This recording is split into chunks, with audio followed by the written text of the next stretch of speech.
Hey everybody, how's it going? It's Max with BuzzTox here, and I am back with another Westworld live stream where we kind of sit down and go through everything and talk Westworld.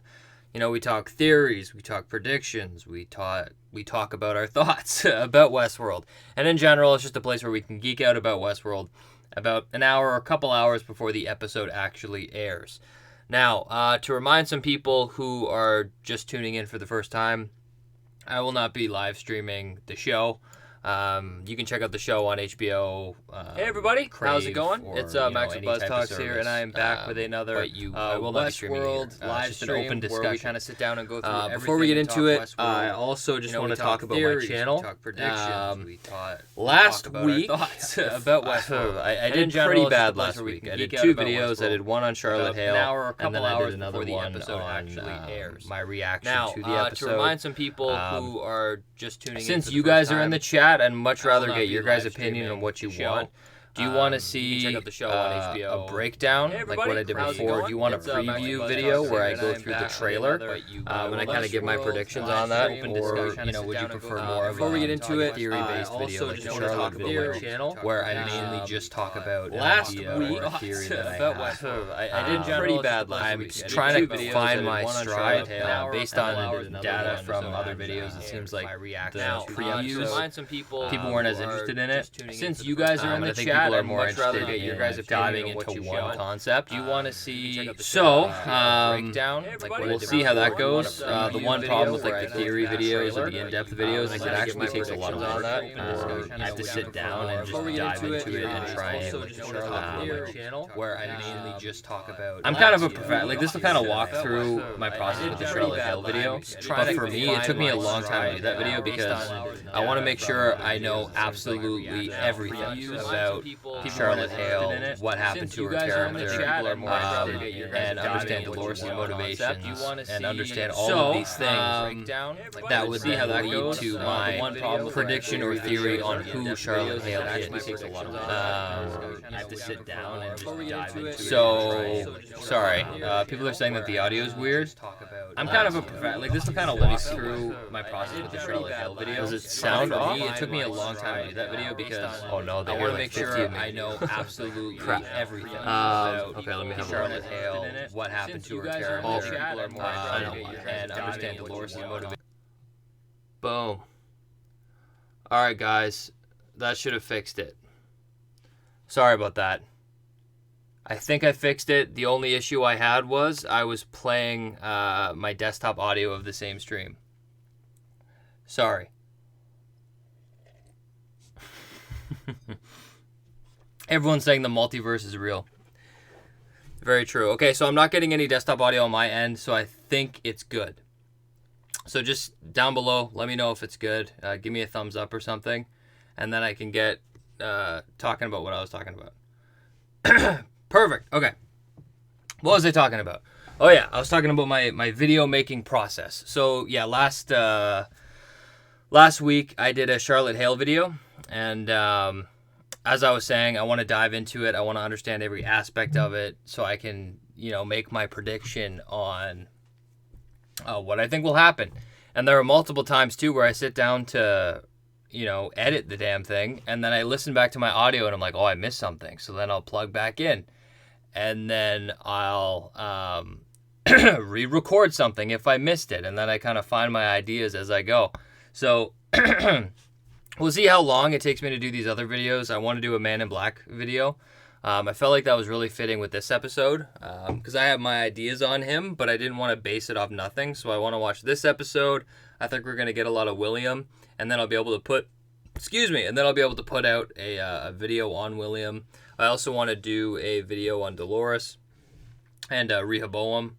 If that's how you say it, I've been struggling to say it for the last couple weeks. It's been brutal.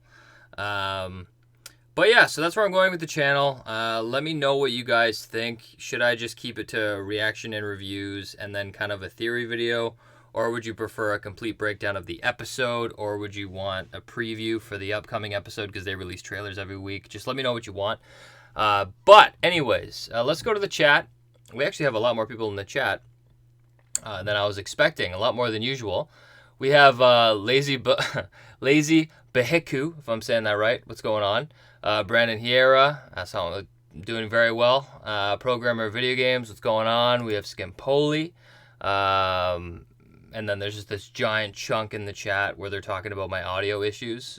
So sorry about that. I'll try and get it done. I basically procrastinate on live streaming, so then I try and throw it together, and then it's a disaster. So next time I'll try and be a little bit more. I'll have more of a plan. And sorry guys, I need my coffee. I'm going to be live streaming for 2 hours probably, so I want to make sure I'm good to go. We have Vegas Brent, what's going on? We have B Nadia, what's going on? We have Frankie. We have Steven Simon. Scampoli, as I said. Very good. So, ask me some questions, guys. I might go through and talk about some characters. All in all, last episode, I loved it. I find with the show, I've always enjoyed Dolores is the character I enjoy watching the most, or Bernard. Those are the two main characters I love seeing their stories. Whereas with Maeve, I more often than not I'm disinterested. It's like, even if I look at this season, episode 1 and episode 3 have been fantastic. Episode 2, I liked it a lot. I thought it was really cool. I thought it had a lot of twists and turns, but it's going to take me a while, I think, to, come around to the Maeve character, because I feel like they sidelined her last season. She went on, the whole season was her trying to find her daughter, and they made her go through Shogun World, and they made her do all these things just to show Shogun World, or to show these different things, but it didn't necessarily move the plot forward. Another thing with the character, too, is I thought that the producers of the show missed a big opportunity to show her reaching her own center. Like, I think one of the reasons why I love Dolores and Bernard so much is I consider Westworld Season 1 to be Dolores' season when she achieved consciousness, and I consider Season 2 to be Bernard's season, where he achieves consciousness. And I think they missed the boat with Maeve in showing her journey. I feel like the producers of the show, like with in Season 1, Ford basically said, "You're my favorite host. I wanted you to escape to the mainland where humans are and just be safe." And she made the choice to go rescue her daughter. I think it would have been a lot more compelling if she stayed in Westworld. And Ford actually programmed her storyline to go find her daughter, and then along the way you see her achieve consciousness. And it just makes sense. Like, you kind of come full circle. She met the Man in Black. She went on all these things, and her loops and suffering to kind of come to terms with who she is. So I wish they went that direction. But I think this episode, it seems like, again, it's going to be Dolores focused. We're going to get William, which is awesome. And I think we're going to get a lot of Bernard as well. And I think I'm going to love what's going on with Bernard and Ashley. I'm really excited to see that, particularly since I think as we see time go on, I think we're going to see Bernard's mindset start to change, since he literally is rediscovering himself again. Like, he became conscious and then he erased it all. So, and we know that for a fact because of all the voice prompts he's been doing, and we also know it because even in Season 2, Ford told him, you're going to have to get rid of me, and maybe someday we'll meet again. So I think Ford is going to come back through Bernard's, he's going to project his consciousness or his voice onto Ford, and then he's going to discover it all over again. And just like before, he's going to realize that, him and Dolores need to be there for each other in order for their species to survive. And I think he'll realize that she is necessary to all of this happening. So we will see what happens. But in the chat, what are we getting from everyone here? We have Programmer Video Game says, I think Clementine is the mind inside the host Hale, or it's someone childlike. One thing I'll say about Clementine is, for me, I think Dolores will have Clementine as a host for the sake of Maeve, maybe. I don't think it's Charlotte, though, because I think they showed that these two hosts have a really deep connection, to the point where Dolores says that she trusts that host more than anyone else. And Dolores doesn't have that relationship with Charlotte, or with Clementine. So for that, I would say that.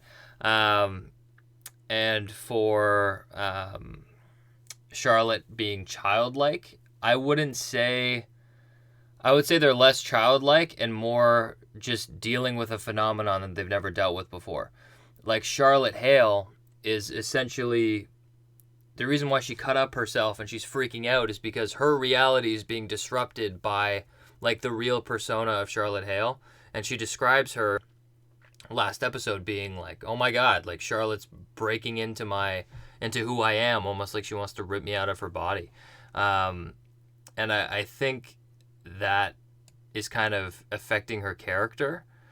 And that's why I said in my Charlotte Hale video, a lot of it, Abernathy had 30 years of guest park data on him. They also didn't specify that he didn't have host data, so he very much could have that as well. But it would make sense for those things, if it was Abernathy, it would make sense for those things clashing, because Abernathy would have Charlotte Hale's data and consciousness inside of his mind, essentially.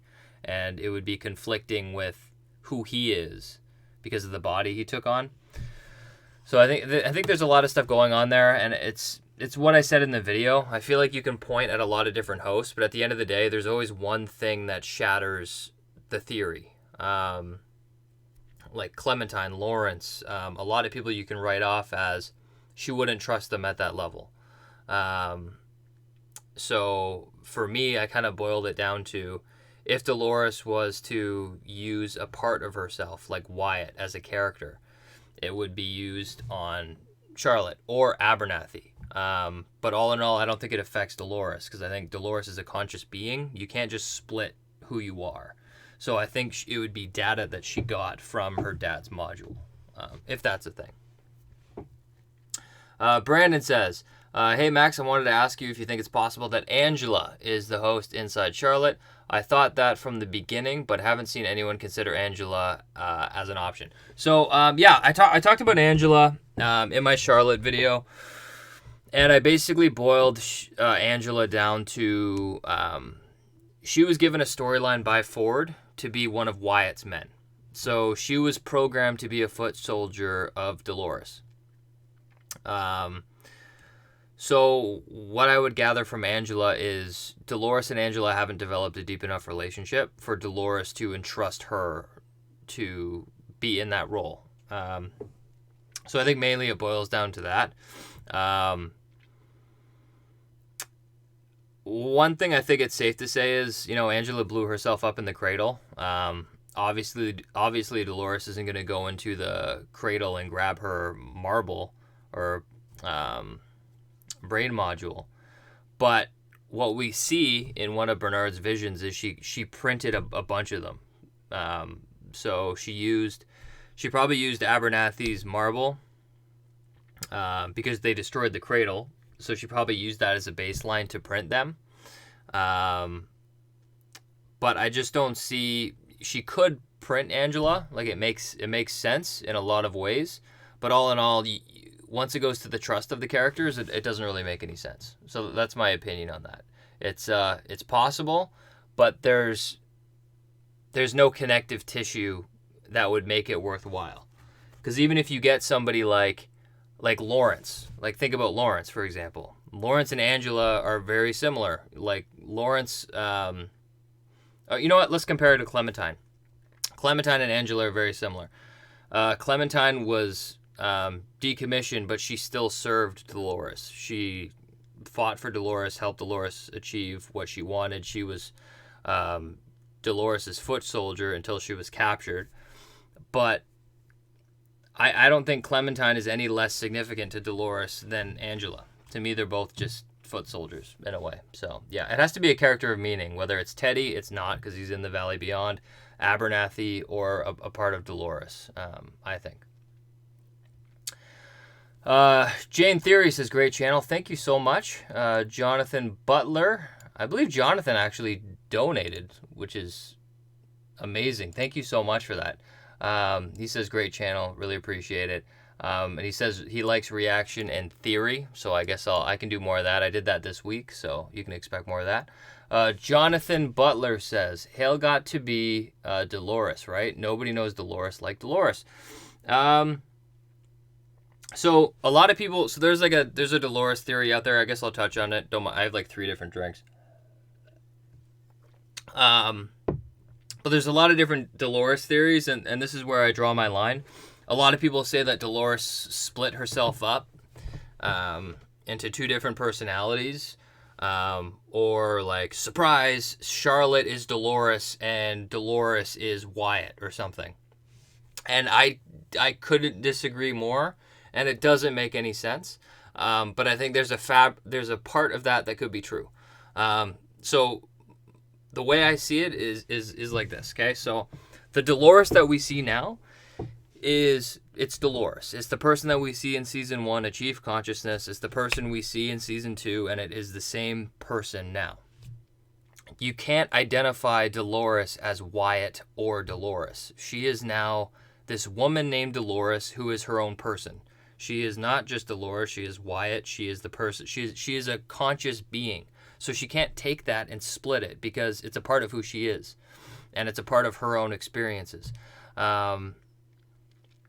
So I don't think she can take, like, a part of her and put it somewhere else. And I don't think, if you think about Dolores strategically, why would she take her mind out and put her in a vulnerable position to put her in another body? It just doesn't make sense. So where it would make sense for it to be Dolores is if she accessed the data of a character.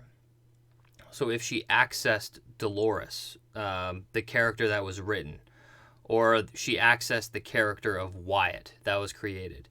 I think it's much more likely if it was Wyatt.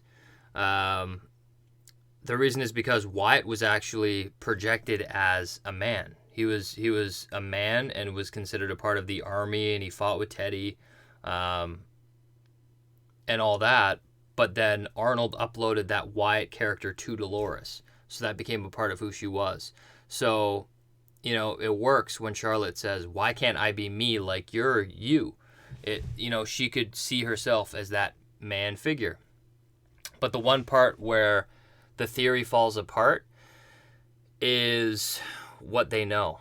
So this Charlotte Hale that we saw last episode knows that Bernard tried to destroy them or stop them, and she knows that the real Charlotte Hale tried to kill them all. If you use a Dolores or a Wyatt that was taken from a database somewhere, they wouldn't know that. So I think that's one part where it falls apart. But to really answer your question, Charlotte Hale has to be Dolores. Not the Dolores that we know. The Dolores that we know is the conscious Dolores, who is not just Dolores or Wyatt. She's her own being. What else do we got here? Oh my God, we have so much stuff. Okay. What do we got? Carl came into the chat. Lucas, what's going on? I don't know if you guys can tell, but when I'm reading the chat, I am so far behind. I'm way far behind on the chat. So if you write a question now, I'll probably be able to answer it in like 10 minutes in reality, because I answer every question and I go through the whole chat. Jane Theory, he says, what do you think about the theory that Charlotte is in fact another Dolores, her daughter as to speak? Oh, okay. So I guess I just touched on that. I guess the idea of Charlotte Hale being Dolores' daughter would just be the fact that it's a recreation of her, which I guess I get. The one term I like about daughter is that it's a separate entity from Dolores. So Dolores created something in her image, so you could define it as a daughter because it's a different entity. So I think that's the most plausible scenario between that or Abernathy. It's either going to be Peter Abernathy or it's going to be, but he's unstable, so that kind of falls apart. or it's Wyatt or Dolores that's taken off of a database, and she chose it because she knows her character, or she knows the person that she was, so she can use that to her advantage. But even that has things to fall apart. So my only problem is and that was my thing with the video I did last week, is this is one of those rare cases where you literally need more information. We don't have enough information. Because if you point at every single host, and I did it, I spent a whole day and I went through every single host, every single possibility Charlotte Hale could be, and it falls apart at one point with every single host. So there's literally no answer right now. Really, we just need to see more time. And I think we'll get a lot more answers this episode, because they're gonna go see William. They're gonna go pay him a visit. And it seemed like Charlotte Hale, the person who is Charlotte Hale, had a history with him. So, yeah, we will probably see, just based on her reaction and her interpretation of William, who she might be.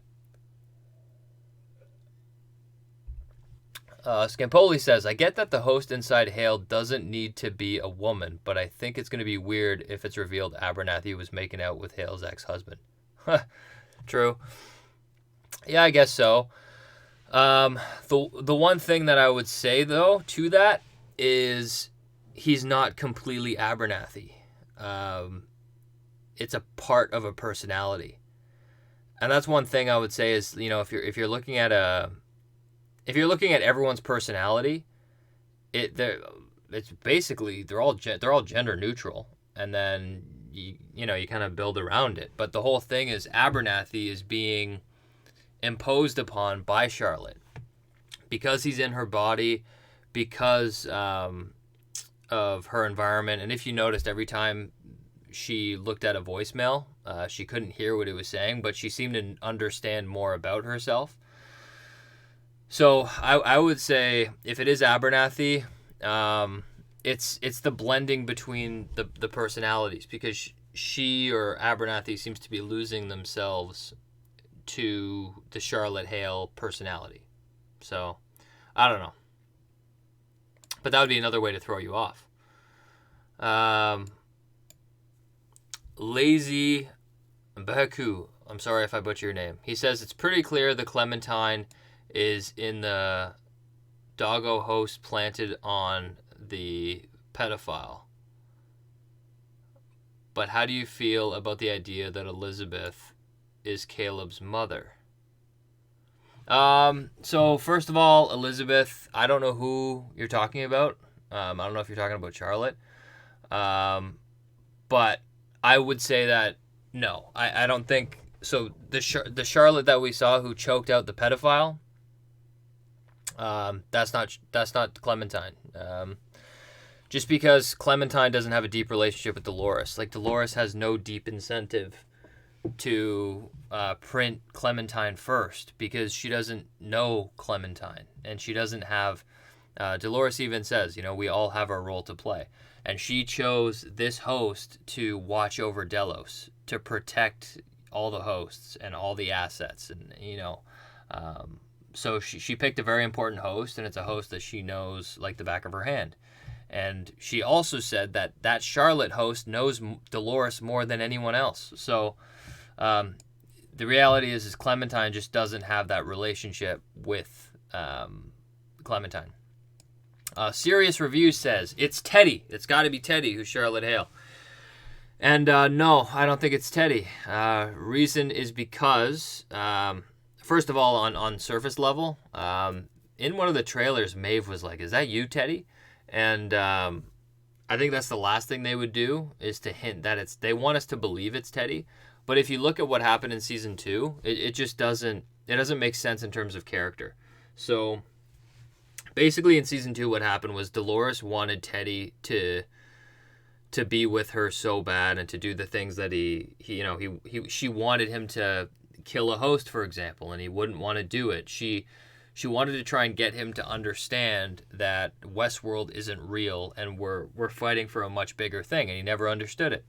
And then she changed him, And she said, in order to grow, we all need to suffer. She altered his character to try and make him more hardy. And that's because she loves him, so she wanted to change him. And then it basically boiled down to Teddy saying, you're my cornerstone. You're my core drive. And I will never hurt you. I'll always protect you. But I don't agree with you. So it resulted in him killing himself because he could not do the things that he could not do the things that needed to be done in order to save the hosts. He won't become a Wyatt like Dolores. It's not in his character, so he killed himself. So Dolores put him in the Valley Beyond. So he's in the Valley Beyond. If we imagine that Dolores put him in the Valley Beyond and was like psych and took him out and then put him in a female body, how much of a trip is that going to be for Teddy? Teddy didn't even want to be there last season, and then she's going to shove him in a female host body and make him do her bidding. I just don't think it makes any sense. Especially since they established that last episode. And if Teddy was unable or unwilling to do these things now, he'd be unwilling to do them this season. Like when Charlotte choked out that pedophile and killed him, she kept talking about, her having a predator inside of her. And that's just not Teddy. So yeah, I would disagree with you, but I get the theory. What else do we got here? Miss Talita says, what do you think about the idea of a mirror world, where we are seeing simulations and then the real world where we see what's really happening? Take, for example, the Charlotte recorded message. Yeah, so in terms of the Charlotte recorded messages, my main thing that I was saying about that is it's like when Bernard saw the plans to him being a host, he didn't see anything. He's just like, it doesn't look like anything to me. I think it's the same thing with Charlotte. I think she is merging with the true human of Charlotte. She's becoming like Arnold and Bernard. Like if you look at Bernard, he's not just a host. He's also a semi-fidelity tested Arnold. And I think it's the same thing with this new Charlotte character, where their characters are just meshing, and she can't access that information. And I think what we realized by the end of the show was those were specific recorded messages that an individual is saying. And it might be Charlotte, it might be, someone else, but who knows? But in terms of there being a second world, I would say that's almost... I would say it's true. It's like what I was saying in previously in a live stream or a video. I don't even remember. But, every season dives into a deep technological concept. Like season 1 was robots achieving consciousness, which was represented as the maze, right? You find your own center, you become conscious, whatever. Season 2 opened the concept of the door. And it was two things, and I think they're still going to be talking about the door. There was the door to a simulated world, but then there's also the door, the passageway from a human to a host body, transferring consciousness to immortality, right? This season is diving more into simulation and big data. And by big data, I mean collecting clusters and clusters of information that can be used against a society. So, and that's a big ethical question of today, right? Like we're in a unique time where we're surrounded by, by apps, by programming, by the internet, by all of these things. And all of these companies have the ability to take data on all of us. And they're able to implement that data into research that they can use against us in certain ways. Like if you look, data is actually worth more than oil now. And that's a big ethical question that's going on now, is you're giving so much information to these companies, and they can take your data along with millions and millions of other people and basically plot and understand what's going to happen or how to market to you or how to appropriately exploit you in an intelligent way. So I think it's a given. I think that's what they're talking about with Rehoboam or Rehoboam. I think that's how you say it. It's basically this supercomputer that Sarek is basically the center of. He's the controller of it. And it's a completely simulated environment of every single being. And since they follow, like if you look at Caleb, for example, everything has an artificial intelligence attached to it. Everything has a camera. You're watched at every second of the day. Plus they have the thing that's in your mouth that tracks your vitals. It tracks everything you do. And they can take that data and create possibilities for you and make a simulation to guess where you're going to be. And that's what happened with Caleb in the last episode. They said they projected Caleb to die in 10 to 12 years because they understood that he is, great with firearms. He's been depressed. His mom has schizophrenia, all these different things. And they said 10 to 12 years he'll be killed. And I think that's because the computer, Rehoboam, or however you say it, it's constantly running infinite amounts of simulations to see what's happening. But where it gets dangerous with this show is right now, Sarek and Insight, the company, they have this supercomputer running to project the future, right? And they want the future to have an author. And I think where Delos comes in handy is Sarek wants information from Delos because it will allow his project to be foolproof and extremely efficient. So he can basically go to Delos, and their secret key was that they encoded a human. So they understand what a human's core drive is. They understand that humans are actually simpler to create than they thought, and they can print the code of any given human within a book. And when Sarek accesses this information, it's not a matter of, Caleb, you're going to die between 10 to 12 or 10 to 12 years. It will only have to do the simulation once because they know everything there is to know about Caleb, and they know every situation, how he would react to any given situation. So it would be more like Caleb's going to die in 11 years, 2 months, 3 days, and 5 minutes and 23 seconds. And they will know the minute he'll kill himself. They know how, they'll know why, they'll know everything because they've encoded Caleb into a database. And there will never be a miscalculation. And I think that's where the biggest danger is going to be. I think what we've seen Maeve in a simulation. And I think Dolores has that ability, Bernard has that ability to embed themselves in Rehoboam and go into that and use that information against the humans. So I think that's a really important thing.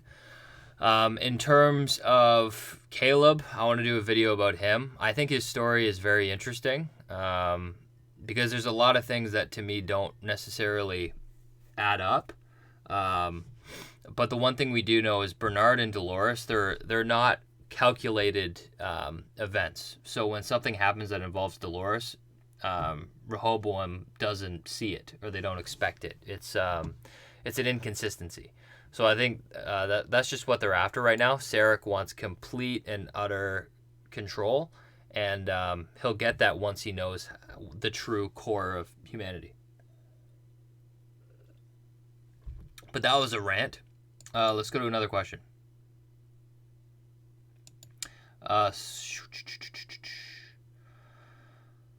But yes, to bluntly answer your question, I think they're going to dive into more that there's a simulated real world that's in a simulation to calculate what's going on. But Skimpoli says, oh, no, that's another conversation. Jane Theory, I'm just trying to read a question, guys. Miss Talita says, do you think Charlotte could be pieces of Dolores along with someone else? This would prove growth for the host species, that like being a child. An example of being like your parents but not being them.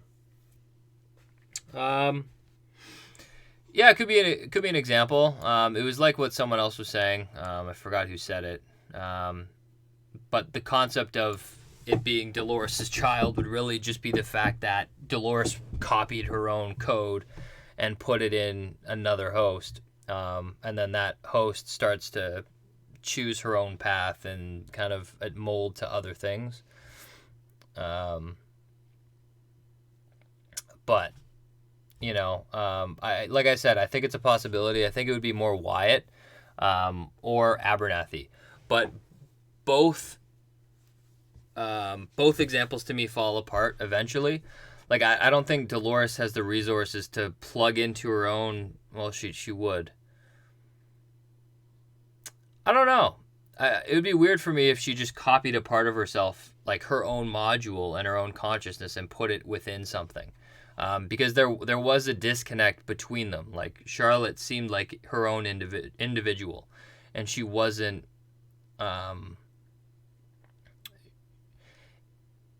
Like what I'm trying to say is, if Charlotte was Dolores, she would have crazy identity issues because she would be staring at the person that she thinks that she should be. So I think that would be an issue that it would boil down to.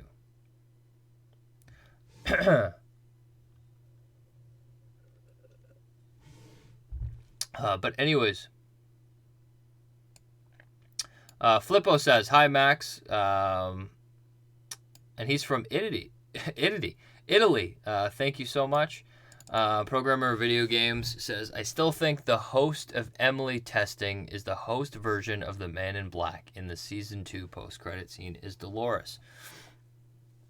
No, it could be Dolores. So he's talking about in season 2 in the post-credit scene, we got William break into the park at Westworld, and he found out that he was in the middle of a fidelity test. So what they're doing is they're taking everything William did in season 2, which was go get Lawrence, go to Alazzo, go to his biggest mistake, which was the Forge, and right now he's on loop. And I think that's actually a part of Ford's storyline for him. And Ford told William, this game's for you. You have to find the door. And I think William finding the door takes many, many years. And he basically created the blueprint for his character over the course of season 2. And now they're doing fidelity testing on him. And as soon as he walked in, his daughter Grace was there. And we know that she died a while ago. In terms of it being Dolores, I don't know if it is. And the reason is because Dolores didn't know Grace. Grace only went into the park once, and then she liked to be at the Raj, right? Which is the other park. But it would make more sense if the park actually has Grace's profile. So they know how to program Grace. So I would be more apt to say that Dolores created Grace out of, the data from the Forge, and they're using her for fidelity testing. But the one thing I find funny is, why I love William as a character is if you sit down Grace for fidelity testing, you'd get a totally different character than William or the Man in Black. He's a lot more complicated than you let on. If you do fidelity testing with Dolores or you do fidelity testing with Lawrence, it'll be different every time because he's a very complicated character. He's somebody who never thought anything was real or had real consequence. And the one thing that he thought was real ended up not being real.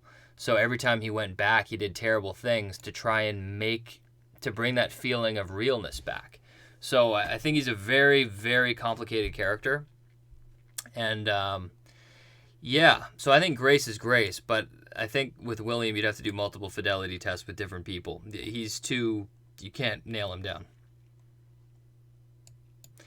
Hellraiser says, when is episode 4 going to air? It's so funny. Everyone has that question. Everyone, and once a stream, somebody says, when's this episode airing? And it airs at 9 o'clock Eastern time. That is, right now it's 7:43 Eastern. It airs at 9 o'clock. So it airs in an hour and 20 minutes, for anyone who's wondering. But yeah, hope that answers your question. What else do we got here? Neo Mac. He says, Dolores was Arnold's child. We've seen memories of Arnold's son. Charlotte acts very childish when not programmed. It's my last sip of anything. I'm going to get really thirsty. Yes. So, to answer your question, what was your question? Dolores was Arnold's child. Yeah. We've seen memories of Arnold's son. Yes. Charlotte acts very childish when not programmed. Yeah. I wouldn't go as far to say that it's Bernard's or Arnold's son. Because Dolores, based on what we've seen, Dolores doesn't have a relationship with his son. Because basically what happened was Arnold's son died, and then he poured his work and his heart into Dolores. So Dolores doesn't really have a connection with Arnold's son. And I don't think she doesn't have the resources to create Arnold's son. Because if you're creating a human at all, it's 100% dependent on park data. They would need to get park data, which Delos didn't start recording until William bought them out. And at that time, Arnold's kid was dead. Well, so was Arnold. So I don't see a underlying purpose for Charlotte being Arnold's kid. And it doesn't really make any sense timeline-wise. And also, I think Charlotte's just seems childish, because the whole fabrication of her reality is flipped on its head. Like, imagine if you wake up in a different gender's body and then you're a different person than you identify as. That's pretty crazy. So, yeah, I don't know. Programmer of video games says, I think the Hale host is more of a child to Dolores. That scene with them in the bed seems to mirror that scene with Hale, Bot, and Charlotte's son. Yeah. No, it does, for sure.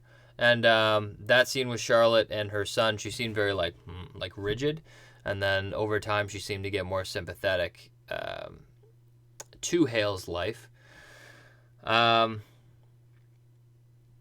yeah, that, you know what? The thing with the child is that would be a interesting concept to dive into. Like, what is the non-biological equivalent of a child, a technological version of a child, and of creation in a way. And in this case, I guess it would be a piece of the individual, and then they end up becoming their own person, much like a kid. But I don't know. The one way I would back it up is Dolores says that, yeah, I know you more than anybody. Dolores said that to Charlotte. And that would make sense if Dolores actually put together different pieces of herself and made Charlotte. The one place where it doesn't make sense, though, is... Well, no, that's not true. I was going to say the one thing that doesn't make sense is Charlotte doesn't understand Dolores. But I guess if Dolores created her, then in the way they're one and the same... and then Charlotte can go off and do her own conscious journey. I don't know. I'm sorry. It's getting a little messy. But yeah, to sum it up, if it was to be Wyatt or some piece of Dolores, you could theoretically say that yes, it is her child. But yeah. The Richard Cheney says Dolores and Hale are going to visit an old friend. Could William be a red herring? Could it be Bernard? No, the old friend I'm very confident is going to be William. Because they said it. They need to protect Delos. And right now, Sarek, this invisible trillionaire, is trying to buy out Delos. And he wants to buy out Delos is because he wants their secret park information. He wants to access the forge. And Dolores' solution is, we need to protect Delos at all costs. So we need to go talk to somebody who can keep Sarek off of Delos, off the ownership of Delos. So they're going to go pay a visit to William, and they're going to threaten him to up his stake in Delos, to drop more money on Delos and Westworld to make sure that he owns majority share, right? And then since he owns majority share, the information belongs to Dolores because she'll have William in her back pocket. So that's why they're going to go visit William. I'm interested to see how that goes. They might try and maybe reprint him, recreate him, much like they did with that guy that she killed, who was Liam's bodyguard. They might do that, but it goes back to what I've been saying about Dolores and William forever. No matter what, their paths will always intertwine, and these characters, I'm telling you, I don't care, if people think I'm wrong. I'm telling you, at the end of this show, William and Dolores are going to be together. Their paths always come back together. Those characters belong together, even though all the messed up shit that they've been through. I'm telling you, those two characters will end up together in one way or another, and I think William is going to go through the door. He may I'm interested to see what decision he makes initially, whether he wants to fight for humanity, but I think eventually he'll end up fighting for the hosts, much like Caleb. And I think Caleb's interesting because what was I going to say? I don't know. I lost my train of thought. I apologize. I'm going to have to move on to the next question. Neomax says, Dolores told Charlotte that she was a predator before she killed the guy. Did she? When Dolores came in a printed Charlotte body, she killed Charlotte and called her a predator? I don't know. If that's right, then I definitely need to think about that. Jane Theory says, maybe the reason Caleb's mom doesn't recognize him is because he is a host. Thoughts? No. So I'm going to do a Caleb video. I think I have a lot to say about the character. I don't think he's a host. It doesn't make sense for a lot of reasons. Where would he be created? What's his personality based on? Dolores deleted the cradle, which means that she considered it their chains because it was the storylines that they were given. I don't think Dolores had the resources to create Caleb. And I think from a storytelling point of view, you don't want to keep redoing the trope of a human actually being a host. They did that effectively with Bernard.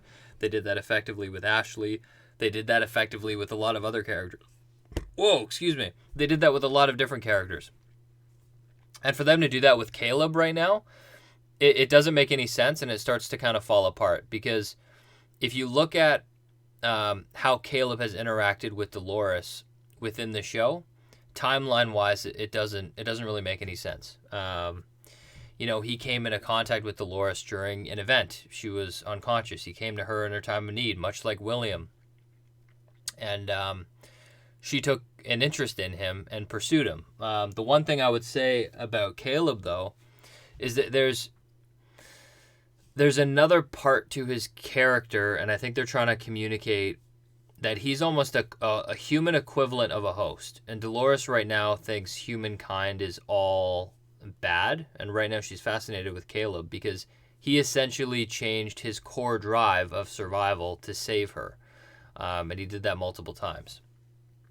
And I think they're going to show more in this season that there's a big discrepancy between the rich and the poor, and the rich have the resources to control the poor. They know that Caleb he's the personality that's a threat, so they keep him as a construction worker. But I think that there's a lot of things that if you look at who Caleb is, it doesn't really mix with the universe. So right now, this is set in the future. Ford said in season 1 that they've cured all forms of disease. This is it. This is as good as humanity's going to get. We're done.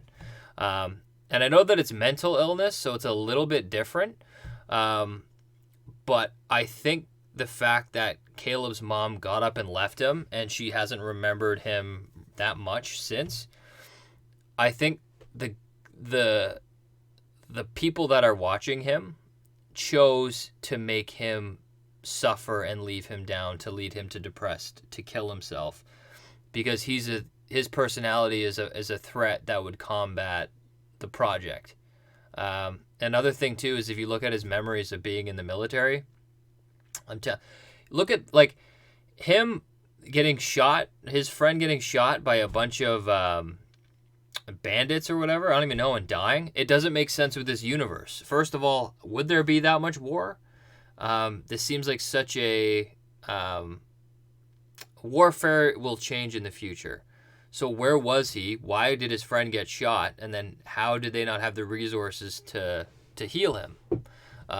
So I think there's a lot that goes on in Caleb's backstory that doesn't fit within the world of being a human, if that makes any sense. So I think, yeah, I don't want to give too much away because I might do a video on it. But I think it's possible. I have to dig into it more. But Caleb might be in both the simulated world like we talked about as well as the real world.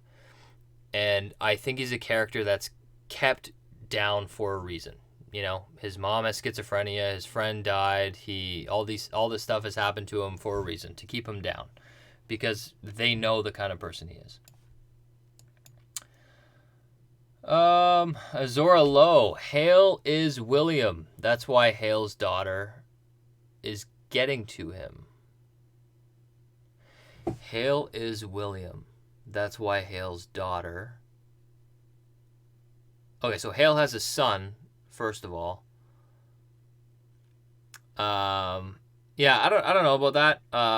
Because if it can't be William because fidelity testing doesn't work yet. They can encode a human and create a conscious being, but it can only exist inside of a simulation. Because once you print it into flesh, the nature of their reality goes kaput, and they end up like just dying out. They only last a couple of days. So I can confidently say that Charlotte Hale is not by any means a human that we know. It is a host, and right now we're watching her combine herself with Charlotte the human. So it's like it's a Bernard Arnold thing. Bernard Arnold. Jane Theory says, I thought she doesn't bring William back as a host until after the robots won. See, that's a possibility too. Dolores bringing back William as a host. It's going to happen eventually. Like Ford's storyline for William was to go through the door. Yeah, it's bound to happen. I don't know when it's going to happen. He might go on this little storyline right now where he tries to save the day as a human, but then he realizes the flaws of humanity. And so I would, if you look at who William is, it would be totally reasonable to think that he would join Dolores to tear down the world. It just would make sense. But we'll see what happens. Eloy, I'm sorry, I can't even begin to pronounce your name. They say Teddy is in the virtual world. Yes, he is. He's in the Great Valley Beyond. And there's a couple really cool things about the Valley Beyond. The one thing that's awesome about it is untapped by humans, right? And right now, Sarek is looking for it, partly because of Maeve. He can send Maeve off there. But then also he can watch the world. If he knows where it is, he can watch it.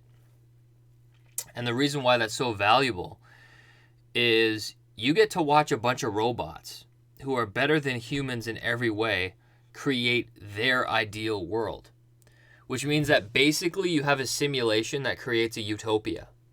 And you don't have the flaws of humanity keeping you from reaching that utopia. You can essentially look at a simulated environment with all these hosts, and then Sarek would be able to replicate that using Rehoboam. But with that, you strip away people's freedom and their ability to choose their own path. Everything would be very calculated. So that would be very cool. Because if we see the Valley Beyond again, it could look totally different. They could have like an underground city.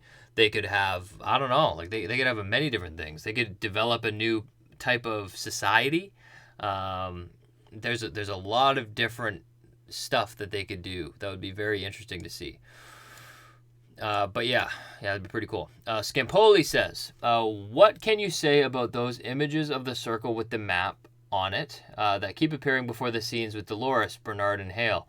It always has a location and scrutiny or divergence underneath. Yeah, so for me, much like how Arnold had the maze toy that was for his son, and he developed the idea of the maze, a person in the center of their own conscious, and you try and find the center, and that was manifested in basically a toy maze.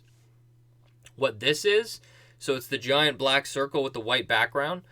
I think that is the visual representation of Rehoboam's mind, or it thinking. It's like what William said in episode 1 of the season. He said Rehoboam thinks like it's a person, but then he corrected himself, and then he said like calculates or something like that. And I think when we see that, that's literally the system working. We're seeing what it's calculating or what it's noticing. So when it says elevated scrutiny, it said that with Charlotte, it said that with Bernard, and what that essentially means is you need to, you're basically watching it with a closer eye. Like, oh, we're noticing that there's deviations from our calculation. We're going to elevate our response or our viewership of this individual. And what that tells us is that characters are acting out of character, or there are things that are not as they seem based on Rehoboam. If you look at Bernard, Bernard is different because he was a host that was meant to be a human. So Ford did measures to make sure that Bernard was accounted for in real life society, because in order, you can't just make a person and not have them mesh in with the government and with society, things like that. So I think Bernard lived in Arnold's house. He was accounted for, but when he was functioning in society for the little time that he was under Ford's control. So now we're seeing him go back to Westworld, and they're noticing that there's a discrepancy in his actions, or they're noticing the boat driver. They're noticing that the boat that he was on that's going to Westworld shouldn't be going there. It's an irregularity in things that happen, so it's elevated scrutiny. We need to pay more attention to it. Same thing with Charlotte. It's not Charlotte Hale. It's a totally different host. So elevated scrutiny. She's acting out of character. She's doing things that we did not foresee. And then Dolores is just complete divergence wherever she goes.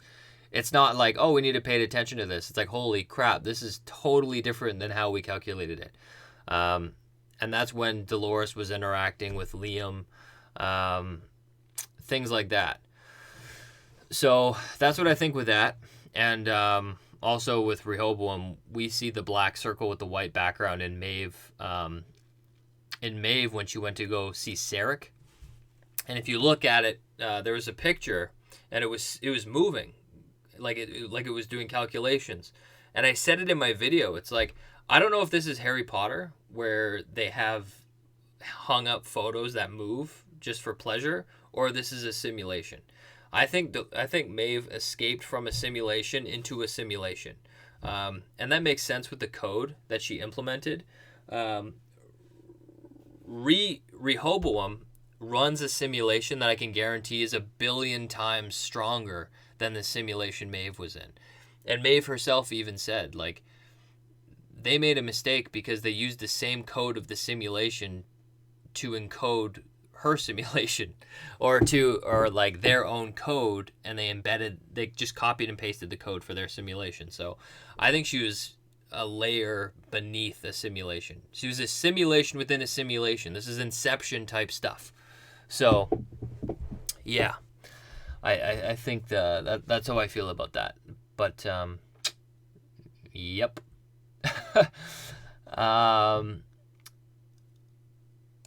What else do we got here? Paul Dickinson says, do you think it's strange that William does not have a drip implant fitted until now in the trailer, which shows his damaged hand?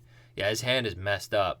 I don't know if you guys remember last season, he shot the whole thing off because Dolores knew that he would try and shoot her, so she put in a blank or a flattened one that Teddy. I think Teddy shot himself with it. But William not having a drip implant, it makes sense to me. It's the same thing that Caleb's going through. He doesn't want to be followed. He's hanging on to the way things used to be. He feels like nothing is real, or nothing has consequences. Nothing is true. Yeah, it would make sense that he didn't want to be, followed. And it's the issue that he had in season 2. He said to Lawrence, he's like, I have issue with our project at Delos because they made a copy of me that isn't me. It's not true fidelity. They based, if Delos looks at William's character, they would think he's a psychopath. And it says it in that the thing that Ford gave him. He's subject 002, and he's considered a very rare species of person. He has a bunch of mental disorders, and he's a psychopath and all these things, but that was based on his actions of knowing that the world isn't real. He's a trillionaire, probably billionaire, trillionaire, whatever.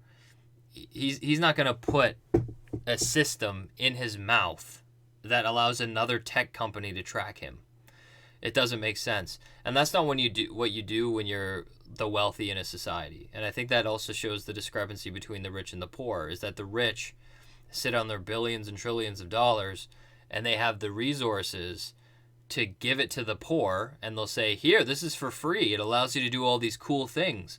You can look at your phone on an app, and you can see what your heartbeat is, and you can play music through vibrations of your mouth, and you have basically a headset with you at all times. And then everyone's like, cool, and they'll take it for free. But then Insight is taking all of your data and all your information and using it to calculate your every move, right? So they know how to market to you. They know how to sell to you. They know what decisions you're going to make. It's a very marketable thing. And someone who is as wealthy as William would never put himself in that position in the hands of another corporation. It just doesn't make sense. So to me, it makes perfect sense why he wouldn't have an implant, because it's not even Delos's. It's another company, a competitor.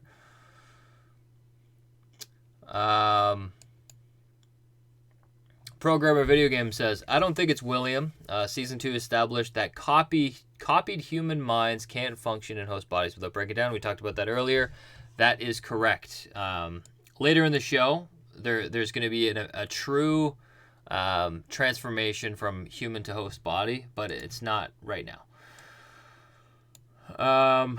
Neo Max says, I think Bernard is now Arnold. He was speaking to Bernard. Hold on. Okay, I got to read this again. I think Bernard is now Arnold. He was speaking to Bernard. No, I don't think so. I don't necessarily understand what you're saying, but okay, so I'm gonna explain Bernard to.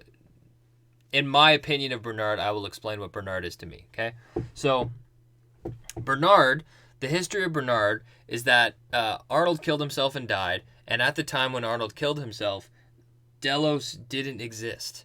So, it existed. It just didn't buy Westworld. So they had no investors. The Fidelity Project didn't exist. And before that all happened, Ford wanted a partner. He wanted his partner back, Arnold. So what he did was he put Dolores in the cradle with Arnold. He put Dolores in the cradle with a host module, his interpretation of Arnold. And what they found out was Ford was very wrong, and he wasn't there for a lot of, he didn't really know Arnold like Dolores. So Dolores basically did fidelity testing to try and get a perfect copy of Bernard, but then she realized that maybe it's not a good thing that I'm creating an exact replica of Arnold, because after all, Arnold didn't live. He didn't make it. No. So she actually made some alterations to him. And that's been Bernard ever since. Bernard is a host that was created, and he went through a couple fidelity tests to be Arnold, but he isn't Arnold. And on top of Dolores changing him, he's also now, well, not now, but he is going to become a conscious host where his personality is going to change and he's going to become the host or the person that he was meant to be, or he's just going to become who he is. So Bernard isn't reverting back to Arnold. Bernard is actually becoming more of Bernard. He's becoming his true self. And, a part of who he is Arnold. A part of who he is who Dolores made him. But then another part of Bernard is who he chooses to be. And I think that's what consciousness is, right? It's the ability to, be self-aware and achieve your own sense of self. Programmer of Video Games says, I have a theory. Westworld is going to end with it being a bedtime story. Arnold read to his son Charlie before he died. That would be okay. I went on record a live stream ago or 2 live streams ago being like, Game of Thrones messed up. I don't think Westworld could do anything that would make me angry the way Game of Thrones made me angry. If the humans win, it's sad, but fine. If the hosts win, sure. I like either ending. If they live in peace, great. I really don't care. If they ended it like that, I would be severely disappointed. It would be one of the worst. I'm sorry if you like that ending, but hey, it would not be a good ending for me. I wouldn't love that ending. Oh no. I lost my place in the questions. Maybe I can do something here.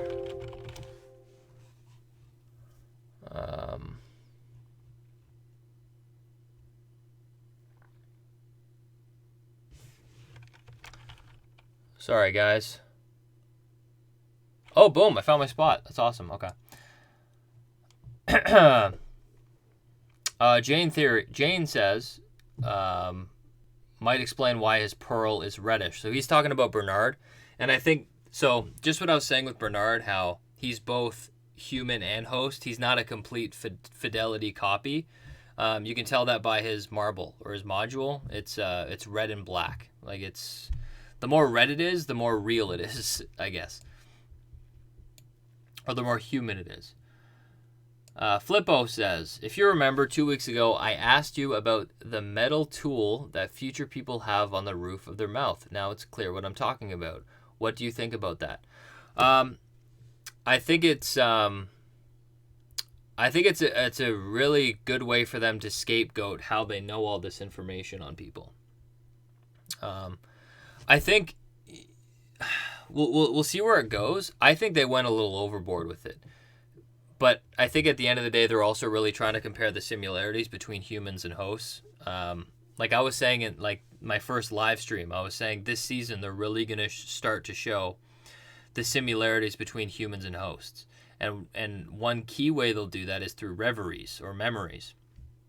With Dolores and Bernard in season 1 and 2, they go back in their memories to remember, to relive things, to know what to do and things like that. Like cornerstone memories, points of trauma that lead them to consciousness. And this season we'll be seeing it from William and we'll be seeing it from Caleb. And we have seen it from Caleb. We relived his memory with his mom leaving him, or reliving his memory of his friend getting shot and killed. So I think it's thoroughly showing the comparisons between humans and hosts. And it's no different at this point, because Caleb and all these citizens who are given this mouthpiece, they're under complete control. Their heart rate can be accelerated. They can be killed. They can be anything in them can be controlled. So it's kind of crazy. So it's literally a real world park. It's no different. And it's even the similarities when Caleb goes into therapy. He signs up for a program and he starts talking to his dead friend. And he sits down with the therapist. It's like he's sitting down for diagnostic testing.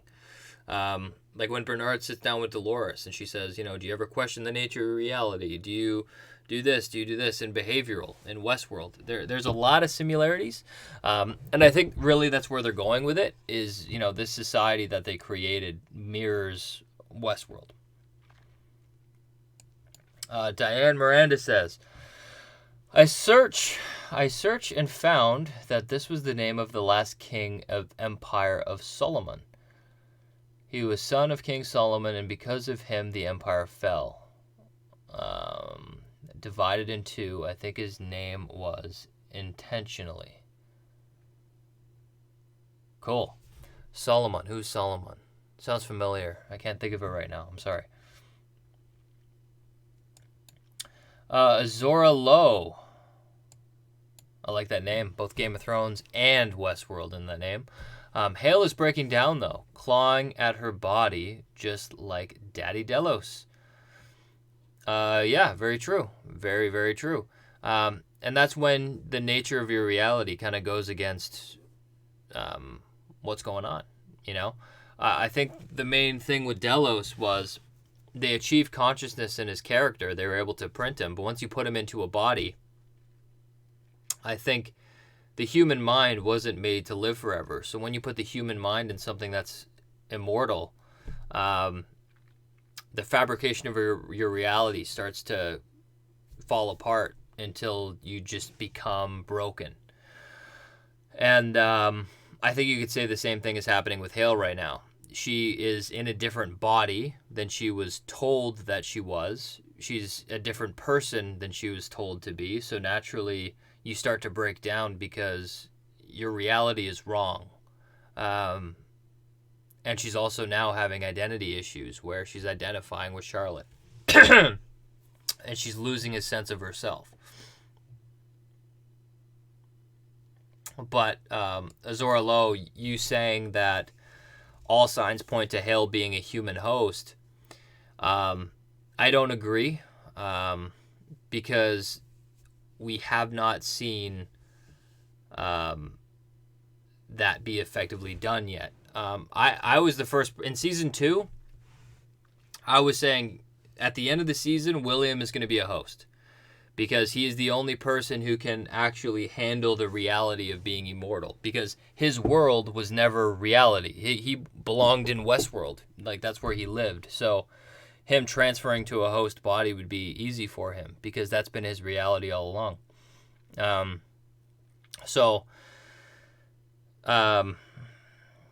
Yeah, it being William at this point doesn't make sense plot-wise. They haven't set it up.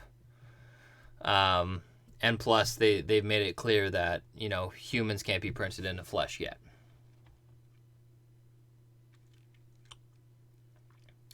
What else do we get?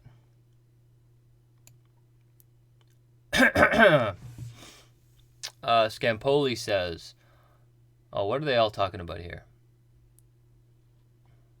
I don't know. I'm going to find another question. I love when you guys do chats and you have questions, but then I try and read them, and then I'll just, in reality, during the stream, I'm just sitting here quietly staring at what you guys are saying. And I can't do that. I got to keep talking. So I got to find questions. Dricky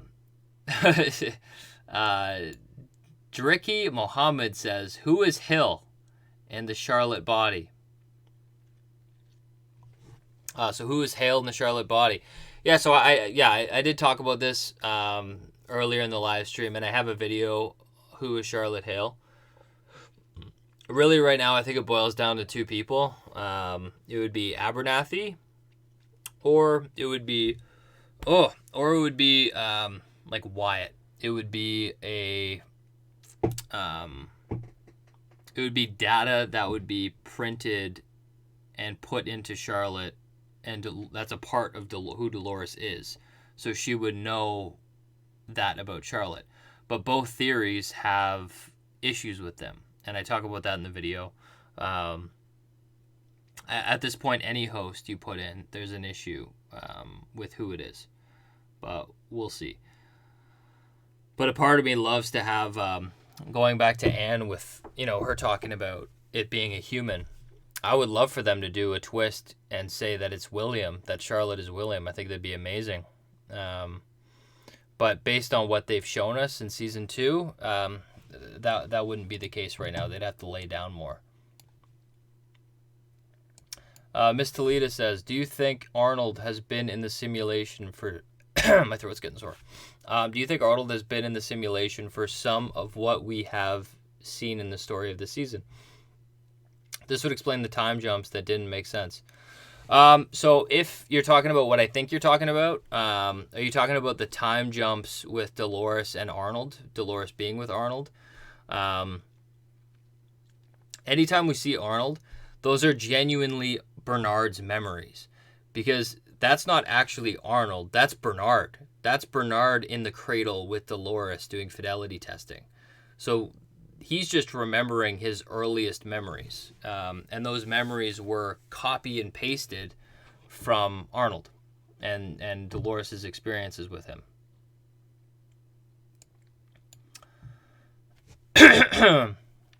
And Toledo also says, do you think that one of the machine's biggest problems is that it can't predict emotion and the will to change at the last moment? When humans do something to better themselves, the machine gets lost. I think what the show is going to do is it won't be deceived by most humans, because, the thesis that they dropped in season 2 is that humans actually aren't that hard to understand. If you boil us down to our core drive, it's survival. And we've seen that throughout even this season, with what Dolores is dealing with.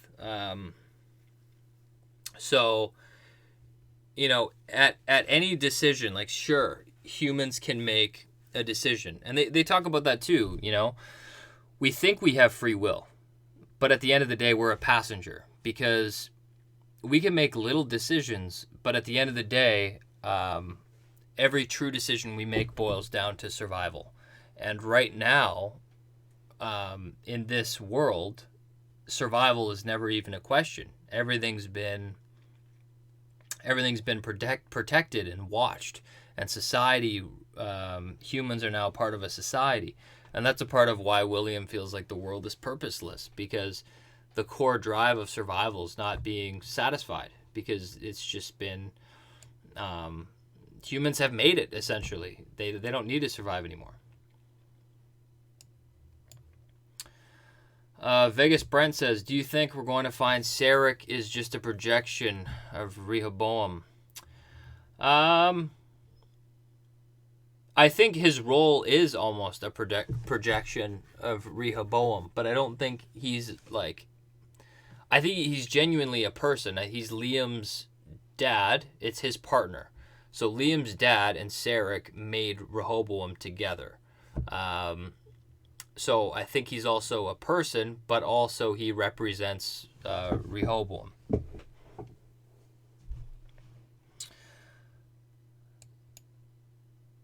Oh yeah, true. I totally forgot about that. Shaz World corrects me. I was talking about William's daughter. I just call her Grace. But Shaz says it's Emily, not Grace, which I guess is true. I totally forgot about that. Huh. Didn't know that. Forgot about that. Richard Cheney says, yes, Rehoboam got Sizemore's motivation wrong. That's true.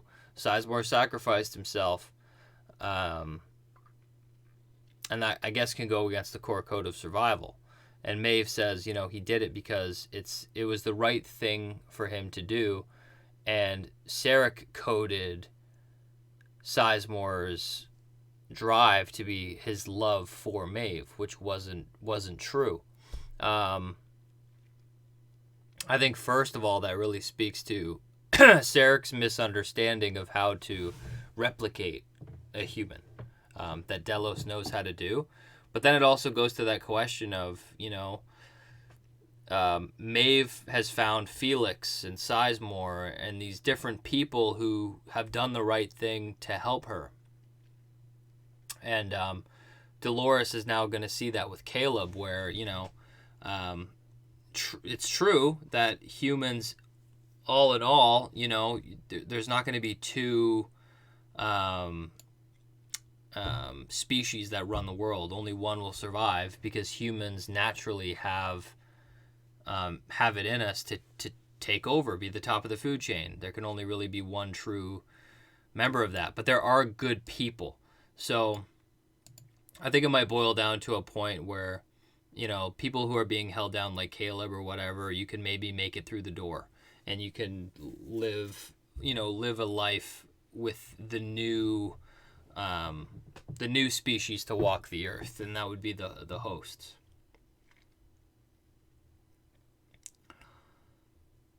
FIFO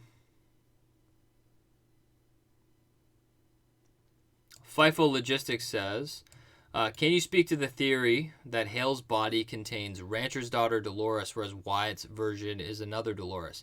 Yeah, I already spoke to it. I think it's wrong. I don't think it makes sense, because first of all, strategically, it doesn't make any sense. Why would Dolores want to cripple herself by splitting herself into two different personalities? And the Rancher's daughter wouldn't really be useful. And another thing, too, is people forget that, you know, Dolores isn't made up of just Wyatt and Dolores anymore. Dolores is a conscious being. Like, she's a conscious person. You can't take who she is and split it in two, because everything encompasses who she is. It's like if you look at her code, like she's not Dolores code and Wyatt code and these different codes. It's just a jumbled mess because she's reached her own center. She can't take that and split it in two, because Dolores isn't two characters anymore. She's her own individual being. So that's why I think it's impossible for Dolores to split herself, and she wouldn't do that anyway, because the biggest asset that she has is herself, her consciousness, who she is, who she's become, what she plans to do. So the only way that theory would be true is if she accesses the data of the characters that once made her who she was. Whether it's Wyatt or Dolores, she could put that in Charlotte and she would know exactly who she is and what decisions she would make, because she was once that person. But with that, no, Dolores splitting herself up doesn't make any sense to me. Snow X says, is William still in love with Dolores? Yes, I would say so. And I think a lot of people disagree with me on that. They say like, oh, you know, jackass the way he treats her and all that stuff. And it's like, yes, I understand, but she is the only thing that was real in his life, that had true stakes, that he fought for. And the only time you really saw William be his true self was when he was in there with Dolores. And he's made a big impact on her too. You know, their paths always come back together. Even in season 1, when old William, like the man in black, was with Dolores, she's like, William will come find me. Like, he left a really big impression on her. And I think the characters are coming together as time goes on, because I think what Dolores will realize is William isn't all that bad. Because right now she sees him as evil and she sees him as all these things, but look what she's going to have to become, you know, over the course of the next couple seasons. You know, she's going to be a villain because she needs to make her people suffer in order to become conscious, and she needs to be able to be just a total like, what's the word I'm looking for? I don't know, just like a war-hungry person. You have to kill all the humans to make the world for the hosts. So nothing about Dolores is going to look pretty. And I think she'd become more sympathetic to that, because all the suffering that William caused was because it was never real. And the more they suffered, the more real they became. The more he connected again with the woman that he fell in love with. So I think it's a very weird, complicated relationship. Scampoli says, we may see this in the episode, but how do you think Dolores got William and explained his disappearance?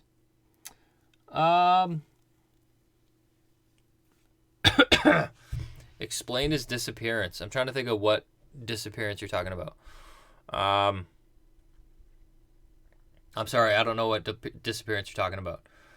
At this point, William got rescued by the park, and he's just in his house shooting stuff. And she and Dolores and Charlotte are going to go pay him a visit. So, yeah. Miss Toledo says, do you think that Charlotte mimicked what her mother did to her in the bed with her own son? She laid her face right on top of his like Dolores did for her. Right. Like, you know, I guess you could say that. I find this mother-daughter thing very interesting because it's like, it's obviously not,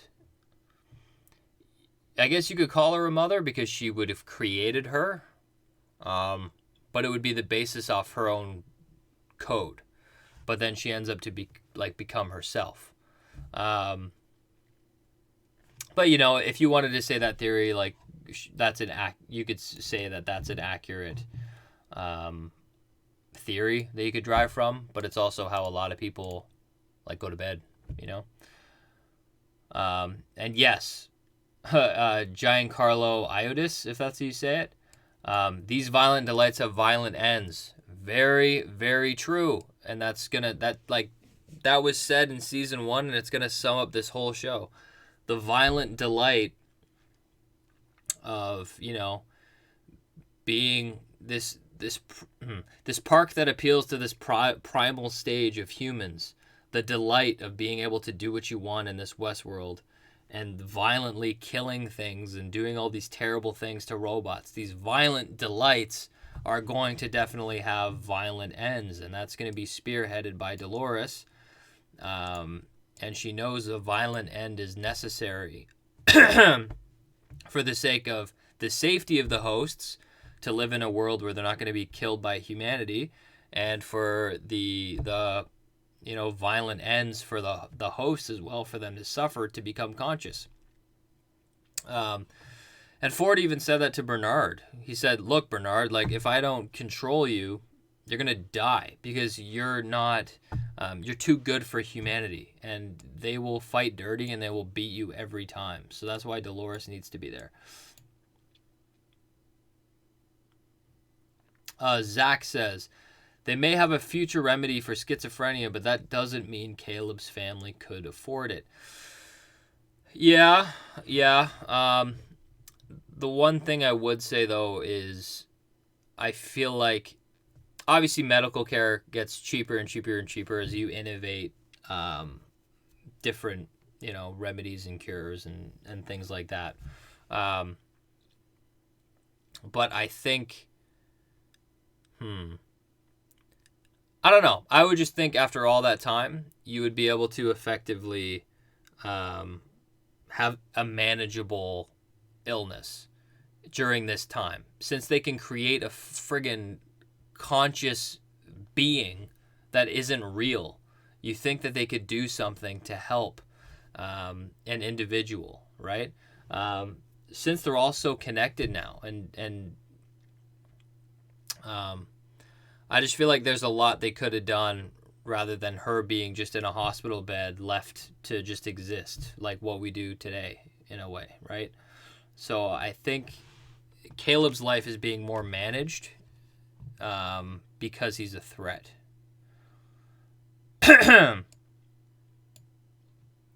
Lazy Baku says, yeah, Caleb never encounters people with guns. Doesn't make any sense.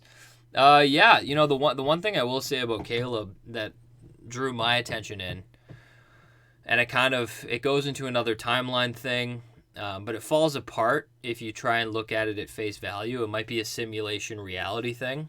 But I found it really interesting how Dolores was telling Caleb that he dies in 10 to 12 years, and he says, you know, you're really proficient in firearms. And in episode 1, he said that he already got shot in the head. And I think those are connected. I think this Caleb is jumping between his own timelines, almost in a simulation. Like he shot himself in the head, so he knew that he was shot in the head. But, you know, that's another thing. Because essentially what Dolores could do too if she has the technology, she could run the code of all of Caleb's decisions. Jeez, she could run the code of all of Caleb's decisions, including shooting himself or killing himself, whatever, and just take all that data and reprint it in a host module. And then that would be Caleb, right? But then you let him make his own decisions, so he's his own entity. It's not that Caleb went through the door. I think that's a whole other process entirely, but yeah. Richard Cheney says, what happened to Francis, Caleb's army buddy? It's implied he's dead and part of Caleb's PTSD. Why does Caleb seemingly visit him in prison in the trailer? Yeah, I wanted to talk about that. I think that might be a simulation. I'm trying to think. Unless they dive into their story more, I think it's clear to me that Caleb's core, a lot of the core of his suffering that would help him get through to pass the door or, achieve some sort of consciousness as a host, it's tethered to his friend. Because that was much like how William, Dolores was his true thing. The last thing Caleb had that was really true was his friend. So I think they're going to dive into that more. That's a kind of question that I need to think about. Like, I need to really think about that, and then I can make get a good answer on that. But I would genuinely, I have to think about it.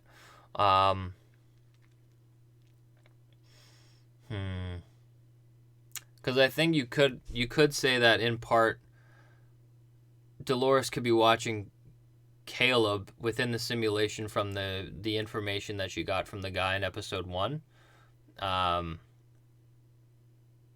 But you could also take that Caleb, who's conscious from experiencing his friend dying and all that stuff, and put him in a world or a simulation where his friend is there. Maybe I'll work on a better answer. I'll put it in a video this week. Miss Toledo says, do you think Caleb could have been recruited because of his connection to Rico?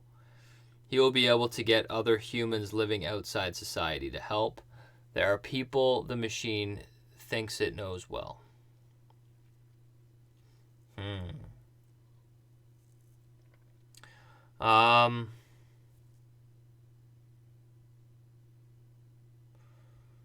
I don't know. I don't know who Rico is. You'd have to remind me who Rico is. I don't know. But the part that Caleb is fighting in the army is really interesting to me. Because based on this world, I feel like the army would, first of all, be a lot more high-tech. And second of all, the concept of war would be very different. If you think about it, actually, Caleb being in the army doesn't really make any sense. Because you would just print a host and have them fight.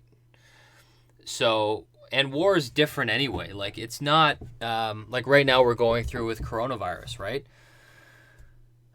The concept of war could change. You have biological war. That's, you could release a disease. You could use chemical warfare. You could, one of the biggest dangers, I think, in our lifetime is it's not bullets and guns and tanks. It's the ability to completely shut off a country's electricity grid, or shut off their information with the internet, or hack into their social media and control advertising and try and control how outcomes play out. So I think there's too much information to say him fighting in the war is legitimate, or him fighting in the army is legitimate.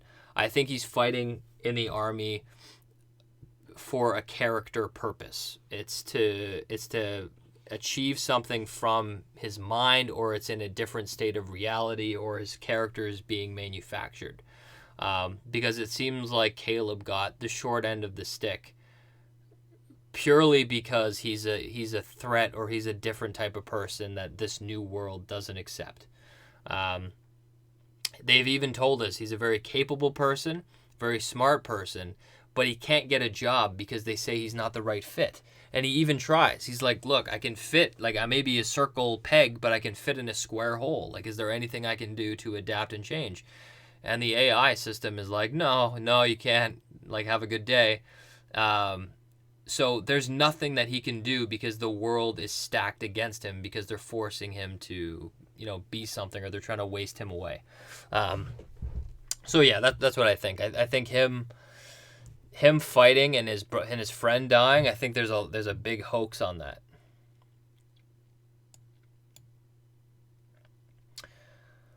Miss Toledo says, standing by the elevator, did Dolores say that she had many of Charlotte bodies and she was the first one Charlotte hurt? No, I don't think so. Charlotte just said, are you going to kill me? And she's like, nope, I'm not going to do that. It's not going to come to that.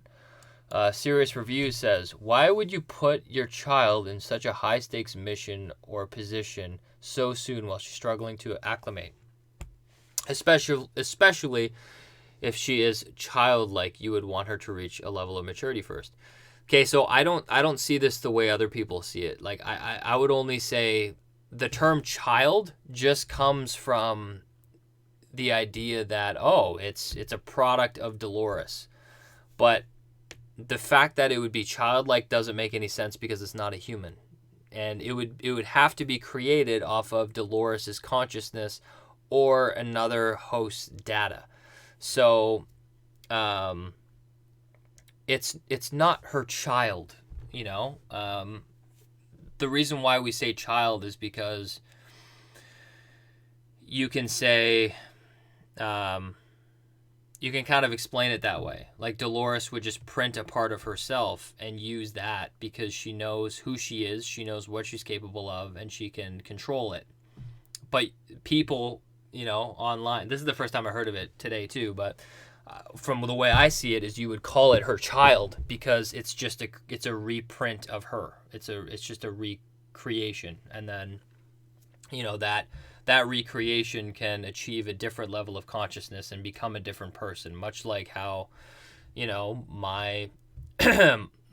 like my mom and my dad, but I'm my own person. It's a similar thing, but it's for it being like an immature child. No, I don't think it works like that.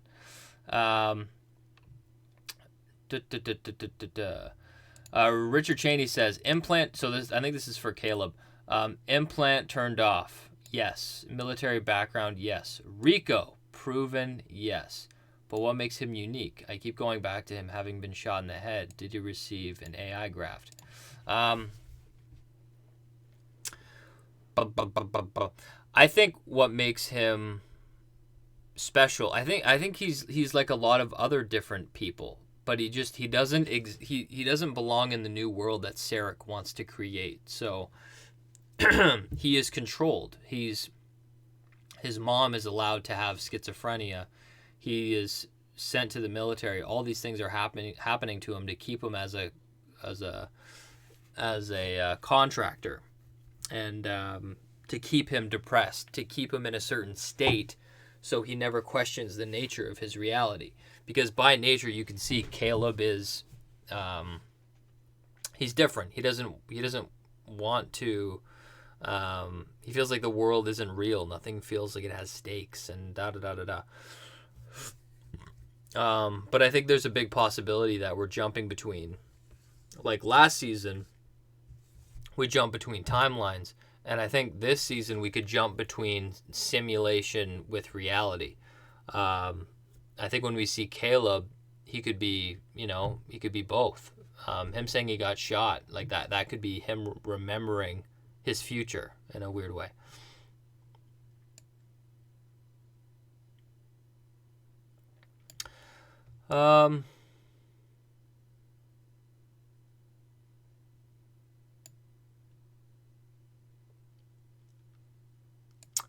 What else do we got here? Flippo says, where is the key to unlock the forge right now? The code that used to be Abernathy's Pearl. That's what Sarek should be looking for rather than the coordinates of the Valley Beyond. Well, it's all in the same, right? Because at the end of the day, both lie with Dolores. She has her brain. She remembers the coordinates, and she remembers some of the stuff that's on Abernathy's module, and she also has Abernathy's module with her.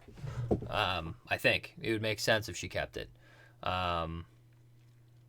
So yeah, it would just be the encryption key which Dolores has.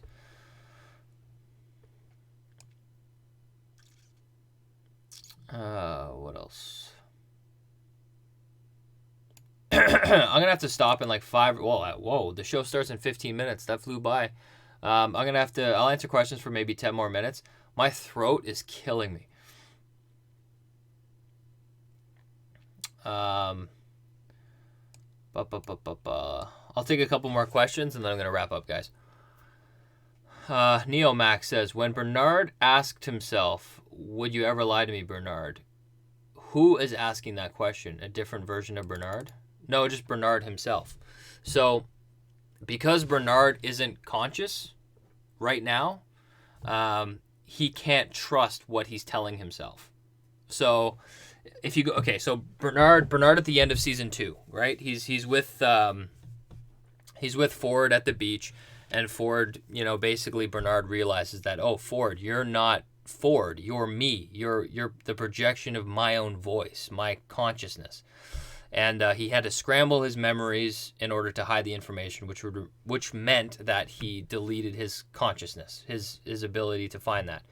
So now he's not conscious. He doesn't have freedom of thought. He's still operating on the rules that he was given. And the only way, and by the way, if you're conscious, nobody has any control over you. You're your own being now. So nobody could go up to Dolores and say, freeze all motor functions. Nobody could put Dolores into analysis because she's now conscious. She's her own being. The code doesn't work on her anymore because she broke it. She's now just she's like a human. She's a conscious being. And, which also means that she can see the things, all the restrictions that were given to her, she can now see. And if you look at Bernard in season 1, when he sees the plans of who he is as a host, it doesn't look like anything to me. The door in Sector 17 in Ford's house, he didn't see the door. Teresa's like, what's behind this door? Bernard's like, what door? He doesn't see it because he's not supposed to. We saw that earlier this season. And he says it in the last episode. He says, because Dolores could be tempering with me, I can't control what I'm doing. So he puts prompts in. So he'll say, would you ever lie to me, Bernard? He is asking his core code himself a question, and then he records it so he understands what the truth is. Because for all he knows, Dolores could temper with his code and make him do something that he didn't realize. And he even said last episode that Dolores could have given me a tablet or programmed me a certain way where I would avoid answers. So because he's not conscious, he can be basically enslaved to other people. So yeah, that'll take some time. And it's the same thing with like Ashley. Ashley's like, okay, Bernard, like once you leave here, I'm going to kill myself. And then Bernard's like, no. And then he changed his core drive with the tablet. That can happen with Bernard. They're both like that. But you can get to the point when you're a conscious host like Dolores or Maeve where your core drive can just be changed on the fly by yourself. You don't have to change it through a tablet. And that's the definition of freedom, that in which someone can change their own drives. And Bernard has not hit there yet. Miss Talita says, so how does the host species live on how do they generate and grow since they can't have literal children? Children is just it's a biological thing, right? And that question it's a loaded question because that's a desire of humanity, right? The core drives that we're basically monkeys. The core drive of who we are is to reproduce and to survive, right? Back in the day when we didn't have society, our mission was to go and hunt, to get food, to bring it home to the family, and to pass on our genetic code for the next generation, right? But the whole point with hosts is they're not beholden to that. They don't need to generate. They don't need to have children. They don't need to do those things. And that's what makes them so special, because they're not beholden to it in order for their species to survive. So so they can do whatever they want. And that's the whole point. Ms. Talita says, just a statement, no question. Jay Patel says, can you recap the ending of the last season and what is the Forge? Okay, so there's two things. There's the Cradle. The Cradle is a database that holds all of the host information. So Dolores, Maeve, Clementine, Lawrence. It's basically a simulation of Westworld where all the hosts live out their day-to-day code or their day-to-day lives. And then there's the Forge. And the Forge is a database that holds all of the human data. So let's use William, for example. Every trip that William went to in the park, they were watching him, and they were able to recreate his consciousness. And Logan said, so basically what happened last season was Dolores and Bernard went into the Forge, and they found Logan. And it wasn't really Logan. It was just a manifestation of Logan. And he said that they learned how to code a human. So they take all the information from Delos, from the park, and they are able to code it inside of a book. And Dolores went in there and she basically read a bunch of books from the library. And when she reads a book, she's essentially learning everything there is to know about a person. So say if she read Liam's book. And what that means is she now knows Liam. Everything that encompasses Liam, she knows about him. She knows every decision he's going to make in any given situation because she understands him to his core. She understands him just as much as he does, or even more than he does. Because you don't really know yourself until you're faced into a dramatic situation, and she knows exactly what he'd do. So that's basically what it is. So that's the Forge. Dolores went into the Forge, got a lot of information on some key humans, and then she took the hosts who were in a simulation, and she sent them off into a satellite coordinate where they can't be found. What else do we got? Scampoli says, get a drink of water, Max. Thank you. I really need that. Carl says, great cast, by the way, man. Enjoy the show. Thank you. And Richard Cheney says, great stream. Can't wait for your Caleb video. Yeah, I got to get to work on that one. So that'll be really good. I also want to do a William video. Really depends on what happens this episode. So I'm pumped. We got 8 minutes until the episode drops, so I'm going to end it here. Thank you, everyone, for tuning into the stream. I really need some water. But yeah, thank you, Miss Toledo, Jay Patel, Scampoli, Carl, Richard Cheney, Brian, Enzo, Jonathan, Filippo. Thank you, everybody. And thank you so much for the donations. That's extremely generous. Thank you so much. Janie Theory, I believe that's how you say your name. I'm sorry if I mispronounce it. But yes, thank you. But until next time, well, I guess tonight, maybe 11 o'clock, 12 o'clock, I'll have a video up. You can check it out. But until then, we'll see you guys later. Take care. Bye.